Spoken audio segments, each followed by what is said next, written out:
where it almost seems like a sexually completely not appropriate. I hope we're not in the green room. To all my friends are.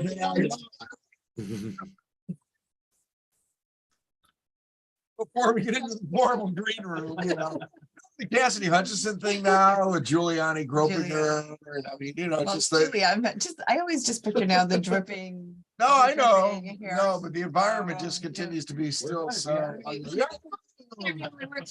We're cleaning up our act right now as we speak. It's been a rough week, you know, for me, and we'll get down to it in a second. Listen, we have a great guest this week. We have Paul Caldy. And listen, summer's over, as I said in my morning. When summer's over in Florida means different things. It means events come back. You know, Hollywood's kind of the opposite. You know, you have all your barbecue fests, this and that in the summer because that's when people go out. The fall and you have the leaves. You do. Here in Florida, it's hot and less hot. It's still hot. So, right.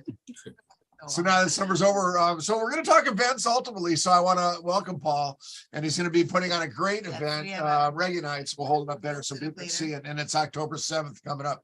But we got to start first. Listen, we always talk a little bit of politics, and it's still ugly out there, you know, politically. It really is.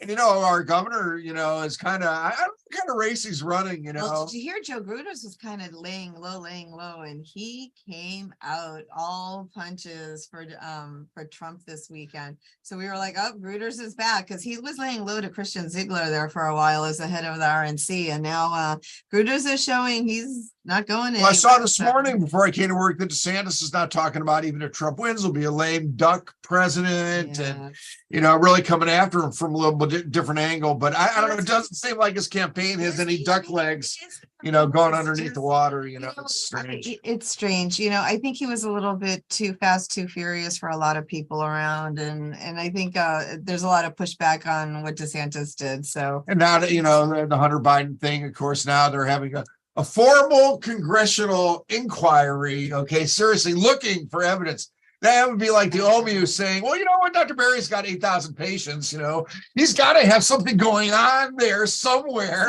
So let's go look. Let's go. Yeah, there's going to be something. But the thing is, like, again, I don't know. How can people still consider voting for somebody that's been indicted? Joe Gruder's a leader, you know, ostensibly, representing us, and you know, and he's 100% on the Trump wagon again. And I'm like, I just don't know. And Paul, you can chime in anytime. And Shirley, listen, we have had many people from the opposite side of the aisle in the green room. We're just pretty well known to be, you know, I want a truthful leader. We do. We want honesty. I mean, Washington chopped down the cherry tree, and he had to admit that he did, because he never told a lie.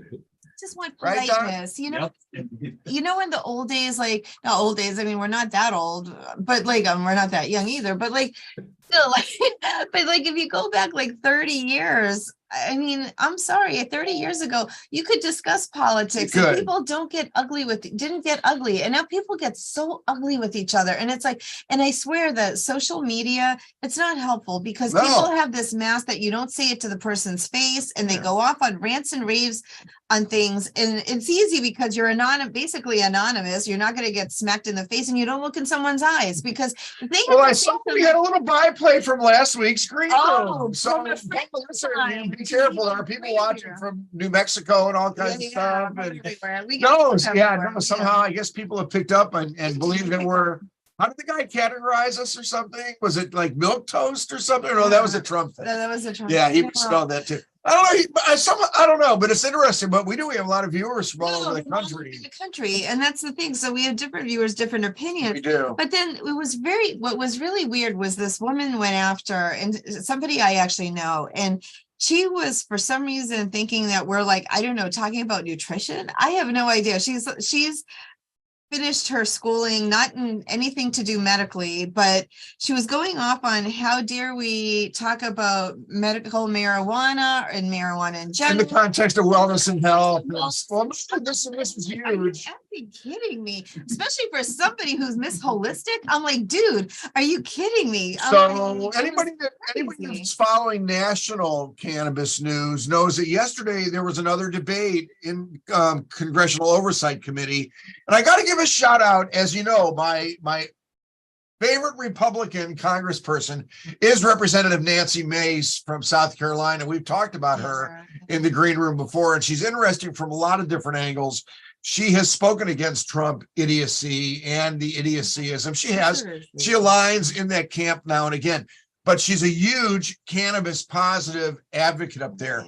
And they're debating what's called the Cure Act up there. And you have representatives like not Jeff Sessions, but what's the other one from Texas? There's another Sessions up there, and he's just as bad, probably worse than Jeff Sessions. But the whole debate was about cannabis being the gateway drug and harming society and this and that. And Nancy Mace, and if you want to watch it, everybody, it's there on my, do I call it X now or Twitter? And it's hard for me to use that. It's hard. No, it's hard for me to use that forum anymore because of the whole Anti-Defamation League and Elon Musk and this and that, but it continues to be useful. No, it is. But you got to watch Representative Mace's about 2.5, 3 minute testimony, okay, about cannabis and how it literally saved her life, okay, at a certain point in her life. But you could continue to have unbelievable prohibitionists even in light, okay, of where we're at now. So even though, as you know, here in the clinic, we're glass half full, and we've seen the positives in cannabis and medical cannabis. And I invite that person who made those little remarks of hers to come on into the clinic and see some patients that have used medical cannabis, because truly, I think she needs to open her eyes and actually come in and see what patients look like. Listen, I invited Representative Mace. To the clinic any day she wants to come and continue to demonstrate what we do. And as you know, Representative Roach has an open invitation, which I extended a couple days ago, thanks to Representative Buchanan, Senator Gruters himself, and many others who have come in to really see what's going on. So just to speak to the positive. That's why things like it is. Let's talk about it. And that's Reggae Nights is going to be kind of the goal is kind of building the bridge on blending these political divides. I'm a case study. I'm prior military. I'm a veteran. I grew up in the Navy where we celebrated alcoholism. Like literally, if I was out to sea for more than 30 days, I was rewarded with 2 beers. Hell, let's do it. Oh, a pirate's life for me. And of course, military was super anti-hemp. So it took me a while to look at. Still is, yeah. Yeah. Well, I mean, for me, as a influential 18-year-old, I was pretty well trained to be anti-hemp for a very long time. When we talk about different political views, I've seen red and I've seen blue and I've mixed them with purple, but I think what we're trying to do here is create a new blend of green. If we're able to do that, then again, we're able, you mentioned we can't talk politics anymore because we get too fired up. You know what? Let's do it over a joint, not a beer. Well, no, listen, I utilized that, believe it or not, all the way back in January of 17, when I would say you could put 50 Trumpies in a room and 50 Hillarys in a room back then, if you remember that election a lot of years ago. And if you put alcohol in the room, they beat the hell out of each other. If you put them, in a joint with a hookah and a bong and a bunch of joints, it'd be like, kumbaya, and let's order some pizza. They play a little reggae. We got Reggae Nights. I mean, that's what we're doing. We discussed it forever. Alcohol is the idiocy intoxicant. It speeds things up. It makes you say and do the wrong things. And it's a multiplier.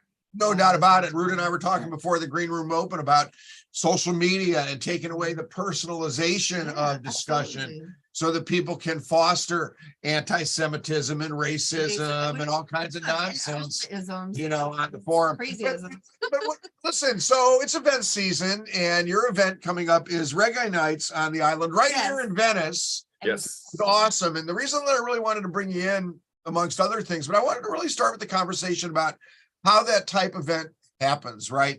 And I know you did it last year, and of course, listen, Venice is about as conservative city as can be. But again, you have the only other thing is not only just like the. So I want to hear logistically what you had to do to get it done. But honestly, like the other thing that always binds people, I think, food and music, 2 other things.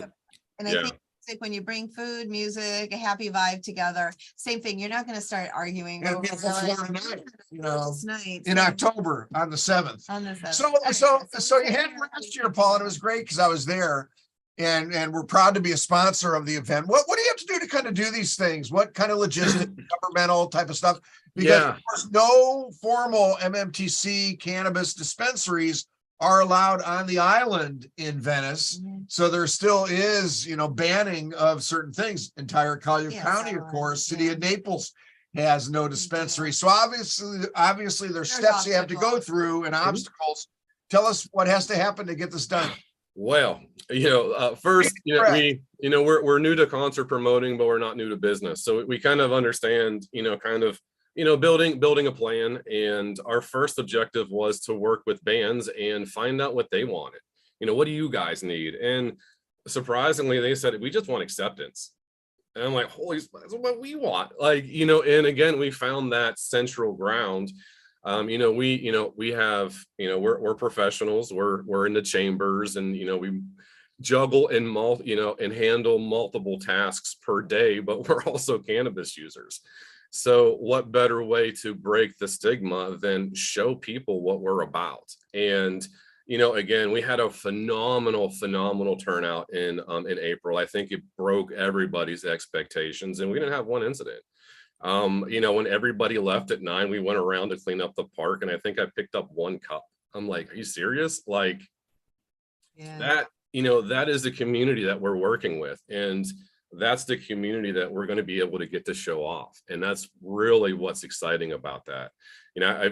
You guys have been to other events. The cleanup is a mess when you start getting alcohol involved, but it's, when the first event, we had families having picnics, we had bubble machines and hula hoops, and it was a beautiful thing. It was awesome. We sponsored it. We didn't have a table at that event, but we will this time because not patients, of course, some of these citizens, have questions, about cannabis, medical cannabis. And, I think I had my shirt on last year or something. So I handed out a couple cards, but we know of the interest and, so appreciative of being able to have that forum in the, once again, mixture of food and music and beautiful setting. And it is of that normalization process. And, once again, and we're glass half full here because we've seen the changes since we opened all the way back in 2017. It's hard to imagine that it's 6 years. And I tell everybody, just think about what it's going to be like 6 years from now, but it's not going to happen appropriately without people paying attention, doing the groundwork, and events that open and having events like this. Honestly, I think it does help break stigma. It also people they'll come out, they'll feel good, it brings out happiness and joy. So it's such a positive event. So what do you have to do to put an event like this together? Were there questions? Do you have to talk to the city council? What do you have to do? What are the steps? Well, a lot of this is, just really showing them our professionalism and showing them what we're about and just continuing to exceed expectations. The permits that, we had to get permits through the city. And of course, we want to be as transparent with the city because we still want to be their friends after the event. So if we do have concerns, we try to voice those just so we can be proactive and we can get in front of things. Even for any of the naysayers or people that are against this, hit us up. Show us, hit us up with those bullets so we can become bulletproof. If we're able to prevent something today, we don't have to deal with it the day after the event. And, that's part of the planning, that's part of the preparation. And that's also part of that professionalism that we want to show people. And, Venice, I think Venice is craving for it. They're looking for a good time and, reggae on the island, there's not a better setting. Yeah, it is a great setting. So it's right in downtown Venice. And, for people that aren't local. Yeah. For people that aren't. Right. Yeah. Right downtown. Right. And it's a gorgeous setting. And like I said, last year and I see you have some bands that are on the flyer. So there's an active reggae crowd and obviously. Yeah. It's year-old white Jewish American guy here. So, it's great to know. A lot of reggae music. Absolutely. And that venue forum, for the performers, I know, as you said, was one of your first interests. Yeah, we'll talk the genre reggae. One of our biggest critiques from our first show was we weren't reggae enough. You know, and we're not going to argue with people about their definition of reggae. To me, if I can dance to it, it's reggae, because I can't dance. But if I'm able to find that rhythm, it falls into that genre. And again, you know, there's multiple variations inside that genre, and we're trying to show off those different genres. You know, October 7th is Iconic is based out of Tampa. They're quickly becoming one of my favorite bands. You know, working with them, of course, you got them on the playlist, and yeah, their songs are stuck in my head. Propaganda. Hold this up as you talk about them. They're on the Iconic's on the bottom. Super great vibes. These guys, you know, and again, super professional. You know, these guys know what they're doing. Our headliner for the night's going to be Propaganda. They've been around. You know, they've been around Florida for a while. They carry a great reputation, and they're going to bring that island vibe. They're for the one, you know, for that first show where they wanted a little more of that island feel. Propaganda is going to bring that for them. Sure. No, it'll be great. You know, I really look forward to it. And I see some of the other sponsors, you know, it's interesting, you know, Move and True Leave. And, you know, of course, now your business, Try Healthy CBD, correct?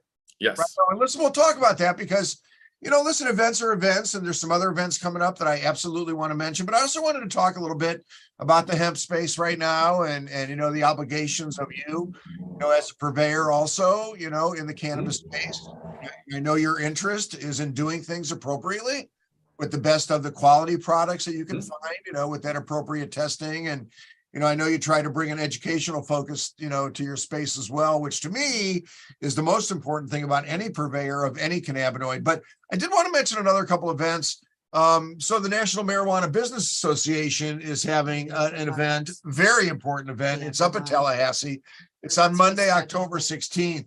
And the reason that I bring it up is for any of our cannabis advocates that are watching, and we have a lot of them that do, and surely any physicians that are watching, we need to have a presence up there to make sure it's a big day. Absolutely. Planning a big day too. They are. So, for example, Director Kimball from the OMU is on the preliminary agenda. Representative Roach, Senator Brodeur, you know, so there's going to be opportunities there, not just to hear the panel presentations. So, for example, Paul, in my humble opinion, I believe that they're going to go after the hemp space again next year. With further restrictions. And, you know, I credit a significant and massive lobbying effort, you know, really this year in preventing, I think, business disaster, you know, for the space. And I think actually medical cannabis wise, I don't really think there's going to be a lot happening in next year's session, but I think this meeting on October 16th will give us a good indication of what they're thinking of, what they're going to do. A couple of years. You know, right now the OMU has their hands full with handing out 22 new licenses, of course, and I'm sure you have your opinions on that process too. You know, Paul, because of course Florida is vertical and you know, listen, it just is. So they're going to go through what they go through. So I'm not so sure that on the patient side that the job protections that we all want, of course, and the work, absolutely a home grow option, 10 years away if never, right? The use in nursing home and hospital setting and everything that's got almost a federal thing. It does. So there's so many issues. Same thing for vets. I mean, you know, you talk about state by state reciprocity. I continue to bring up the easiest way to do state by state reciprocity is just to utilize the presence and the holding of a medical card from a patient up north who comes down to Florida as a snowbird for 5 months. Just having that card should be a qualifying condition, no matter what they got it for up north. I agree. Isn't that common sense? That's about how they're going to access their medicine. I'm sure you have that question come into your shop all the time, right? They're northern patients, but they can't access the products they were using, you know, up north. So that in and of itself should be a qualifying condition. So I think we need to be very narrow, quite frankly. To add on, if somebody comes from, listen, people are still worried about the 2-weeker coming down, you know, and I do worry about the seizure kid, for example, and other people who are using cannabis for absolute medicinal reasons. No doubt it's hard for them to go to Disney World and be safe and take their medicine. No doubt about it. but I worry about Floridians, more so than tourists right now necessarily. So there's certain things that have to happen. The OMU needs orders in the system before they can dispense product. And if you have your card up north, then nobody has put orders for you down So you still have here. to see a doctor here. So there's a lot of issues. So that's a have to very be important meeting qualified. coming up on the 16th, everybody, up in Tallahassee. And I thank Dr. Jeff Sharkey and Taylor Beal for putting that on. Listen, Cannabis is going to have an event also, I think sometime in November. We're having our open house, of course, on October 20th. We have, I think right now, 7 MMTCs that Awesome. are here. And that's for patients of ours, but also people that It's open aren't to everybody. patients, of course. Yeah, It's open to it's everybody. everybody. Every medical complex, or every medical office in our complex Yeah, it's open to everybody. will know about it because we get a lot of referrals from the docs in our complex, and a lot of we're proud of that. And a lot of them have never been in our office to really see what we're all about. They can kind of come around the corner and take. So that'll be a lot of fun. Listen, tell us about your shop and where you are and what you do, because I know this is surely not your main means of paying your bills. The main way is with Try Healthy CBD. We've got 7 locations across the country. We've got 2 in Ohio, and then we have 5 down here in Florida. I didn't know you were in Ohio, Paul. Where are you? Youngstown. We're Youngstown and Niles, so Northeast Ohio. I grew up in Akron, and I'm a Northeast Ohioan. And how did I get away with not talking football to open this? The co-op, and I'm like, it didn't happen. So listen, I did my last 13 years in Alliance, Ohio, Paul, and anybody who's a Northeast Ohioan, as you are, or maybe you're not, but my wife's from Newton Falls, so I got it. Anybody that knows that area knows that Alliance was split 50-50. Pittsburgh Steelers fans and Cleveland Browns fans, and it is. And I will go off for only 30 seconds, I promise. No, you can Listen, I'm bitter today, and I admit that I'm bitter. Cleveland Browns fans are a special breed. I can't Browns anymore. I can't do it. In all Northeast Ohio, sports in general. But listen, we had the best running back in the league. He literally carried the Jim Brown flag out at the opening game of the Browns season in honor of Jim Brown. Probably the greatest running back ever. But Nick Chubb is regarded as pretty much the best running back now. He's good. He took the most vicious, dirty. To call it intentional is to get into a player's mind, okay? But nobody is taught to go into a player's knee from the side when he's already engaged in the upper part of his body by another defender, okay? So I went on Facebook. I admit it. I'm bitter. It was 2 days after. To get over. But it's just a disrespect for another athlete and his living and his family. And, we have players, Nate Aegis and Reggie. And, and believe me, these guys suffer after their careers, okay? And have a player come in like that. And I say, so everybody says, oh, they didn't show it on, the replay on Monday Night Football and everything because it was so gruesome. No, there have been a hell of a lot more gruesome things shown on TV. They didn't show it because it was so dirty they didn't want to have to talk about it. That's my humble opinion. I can go with that. I can go with that. And listen, Nick Chubb is a gentleman. The players love him. They've actually brought in the backup, Kareem Hunt. Kareem Hunt's back. And it's going to be a positive, but nobody can replace Nick Chubb. But it's horrible. It was just another example of the society that we live in today. It's just there needs to be an honor brought back. Everything from sportsmanship. I agree. And heading towards that. And I want to get back into your shop and the hemp space right now. And this is what I appeal to you. We've talked about this, so there's no secrets to it. What I want out of my hemp side of cannabis space right now, because the MMTCs aren't doing it.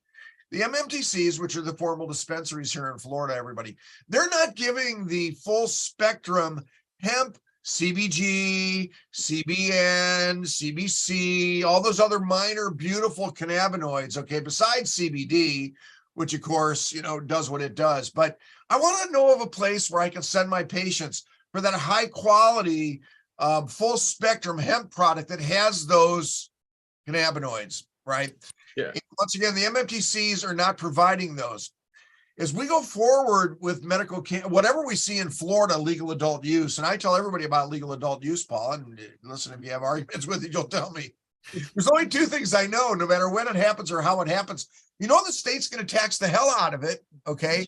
And they're also going to restrict the quantity of cannabis that can be purchased. Right. So no one's going to walk in on Monday and buy 2 ounces of high quality, Delta 9 THC cannabis. Okay. And then come back on Tuesday and buy as much as you want again. They're going to track it. They're going to follow it. I don't know how. They will. So the taxation is one thing, and then the restriction on the quantity is another. So my interest is in protecting the quality of the cannabis products. And of course, our tax break too. But the whole thing, and listen, you must have many perspectives on this, because Schedule 3 designation for cannabis, what's that going to do? And of course, CBD in and of itself, did they take it all the way off, or is it still in 5? Is it a 5 or something, or all the way, whatever it is? But my point is, I appeal to you, and once again, you have a high quality shop, and I know that's why we associate, are happy to sponsor your event. It's the honesty that you deliver to the people that walk in, I think, to your shop, that differentiates you from maybe others that may not have that educational focus and may just want to peddle Delta 8, and other products in a confusing manner. So my point is, I know you want safe, regulated, consistent product, but once again, it's that honesty, that I think is each purveyor, and that's the responsibility that you have to take. Yeah, I've mentioned this to you before. We all go to the same family reunion, but we leave in different cars. There's different levels. You've got your profession, we have ours. The dispensaries do their thing. We're all a family, but we don't live in the same house. What we look at trying to do is educate our clients on the differences, and also educate them on the levels of relief that is available to them. We break things down as elementary school, high school, college, and then you get into the professional and then the dispensary. Grandma doesn't want to be stoned. She just wants her back to hurt. But if Betty's coming over, she needs a little bit of a buzz. That's why we got the red gummy. You educate grandma on your menu and what different products do. It almost becomes a superpower. So, if they can't sleep, well, we got a gummy for that. If you've got high anxiety, we can build a regimen to help start working on what you need to work on. Yeah, I mean, ostensibly so. I mean, there's just so much confusion, out there, to the extent of people not understanding, the entire cannabinoid, spectrum. And, I'm in my 7th year of doing it full time, and I still learn things, every day. It's just stunning how patients will come in, having taken a product from a friend or a neighbor, or, have gone in, and listen, no one wants to buy their products from the gas station. I mean, Yeah. What my point is, I mean, there are CBD shops that, literally have signs, outside saying trouble sleeping, free samples available, and I'm not so sure that really being able to advertise symptom relief, is really allowable, just even under, FDA, There was to that I have to extent. say, I was in Sarasota. So you have to be careful. Yeah, in a shopping area, and there's a CBD shop there, and they had huge signs by like Publix, which is next door to them, and they had signs saying THC available, edibles available, no medical card needed, I was like, I don't know. It's There's CBD shops that will call themselves dispensaries to, add the confusion. So it also said no medical fees, no state fees. Like, it was kind of like, oh, I'm like, wow, that was an interesting way. It's interesting, Paul, when I was overseas, and you walked into any of the souvenir shops or any of that on any of these Greek islands or Roman islands, what you see there, believe it or not, is HHC. So HHC would be their primary vape that they're selling there, right next to the limoncello and seriously. And it's so confusing to American medical cannabis patients who may have left their products behind. I didn't want to take them on a cruise ship. And then they get off and there's no English being spoken in these shops. So they just see THC, and what it is HHC. Right. And that, of course, being completely synthetic, along with, are illegal in the state of Florida because they are completely synthetic, as opposed to 8 and 10 and 6 and others that are allowable, albeit with testing. 9 as well. Tons of confusion. So I commend you for the educational, approach. They are looking, people are looking for the education, because most people don't. And then they, like you said, somebody wants relief, and for them, if you can offer it, it's great, Part of the education is also setting up the expectation. When they say CBD fixes everything, ma'am, I'm not going to have you fixed by Tuesday. We got to set that. It took you a lifetime to develop whatever you're suffering from. Wednesdays, let's set the expectations. If your pain level's at a 6, let's shoot for a 4. If we hit that 4 on a Tuesday, give me a high 5, and let's take a look at what we can do on Wednesday. Again, setting up expectations, that's part of the education process. Absolutely. We call it respecting the patient, respecting the plant. If you respect the patient, to educate the patient, we know that the respect of the plant comes through, with the appropriate expectations. And we never promise 100% of anything but safety and controllability and delivering the best educational experience we can, like they still come back for like a patient education visit after they've used the product. And some patients are saying, they're like, well, it didn't work for me. So then they have to alter it because again, it's a plant and it works differently for different people. So we break that down. Do you guys like Coke or Pepsi? Right. Don't judge me on a Sprite then. They're all sodas. There's plenty of variations. Again, just because my red gummy didn't work, I got another brand. I got a different brand that has a different process with a little different ingredients. Let's try that. It's just like I said, there's science. It is medicine. It's also just body chemistry. We're all different. We're all built different. And so, both the Delta 8 products and the Delta 9 oral products both convert in the liver to 11-hydroxy THC. So, to a certain extent, that's where the difficulty may lie, in those patients that are truly inexperienced, that take edibles and, thank God, never to danger of stopping breathing, but it can be an unpleasant experience, so it's important for people to know, exactly what it is. But listen, keep doing what you do out there. And thank you. Can't wait to see you on Reggae Nights once again, October 7th. October 7th. On the island at Centennial Park, starting at 5 to 9. It's a family friendly event. Absolutely bring out everybody. Bring grandma, bring the kids, bring Uncle Larry. Now, do I see there's actually 2 of them, Paul? One is on October 7th, and then on the back. Yeah, this is. That's what I got. I feel so much better now. This is the best way to say it. This is all crumbling together very well. We were able to put together November 9th. Because I had November 9th in my head somehow, and I couldn't figure out where I got it. So there's October 7th and then November 9th. So what's the heck? Same thing. A pure reggae in the park. I got it. Awesome. That's going to be a little more islandy as well. Again, with Ichronic's going to come in with a lot of energy, and then we're going to go a little more on the island with Propaganda. Then on November 9th, we're also going to be working with a few different veteran groups on November 9th. Again, being a veteran, myself, whenever we're able to mix business with something that is really, really, that lies deep with you, then it just becomes that much more pleasurable. Awesome. We'll keep doing what you do with passion, man. Yes, and we'll see you on the 7th. Absolutely, guys. On the 9th. Excited. Thank you for coming on to all our viewers. See you next week, guys. Have a good one.